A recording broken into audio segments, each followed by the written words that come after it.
Hello, আজকে আমরা দক্ষিণ এশিয়ার কিছু দেশ সম্পর্কে জানব।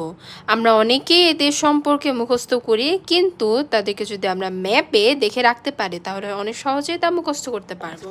প্রথমেই দেখে নেই, এটা হলো আমাদের এশিয়ার একটা মানচিত্র। এই মানচিত্রটাকে খুব সুন্দর করে প্রিসাইসলি দেওয়া আছে। এখন আমরা দক্ষিণ এশিয়ার কিছু দেশ সম্পর্কে জানবো। দক্ষিণ এশিয়ার দেশগুলো হলো, প্রথমেই আমরা বাংলাদেশকে দেখছি, আমাদের বাংলাদেশ, এরপর ভুটান, এরপর নেপাল, ইন্ডিয়া, পাকিস্তান, আফগানিস্তান। এ কয়েকটাই হলো আমাদের দক্ষিণ এশিয়ার দেশ। আমি আরেকবার রিপিট করছি, এটা হলো এই যে ভূখণ্ডের মধ্যে হালকা বেগুনি রঙের যে দেশটি দেখতে পাচ্ছ, এটা বাংলাদেশ। এটা হলো আমাদের নেপাল, এটা হলো ভুটান। নেপাল আর ভুটান হলো আমাদের বাফা রাষ্ট্র। বাফা রাষ্ট্র কি?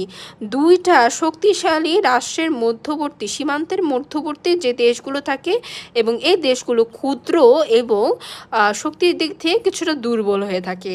এরপর আমাদের রয়েছে পাকিস্তান। পাকিস্তানও একটি দক্ষিণ এশিয়ার দেশ।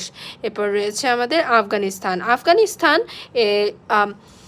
মধ্য এশিয়ার দেশের শেষেও স্থান থাকলে আফগানিস্তান আর পাকিস্তান হলো দক্ষিণ এশিয়ার দেশ ভৌগোলিকভাবে। ধন্যবাদ।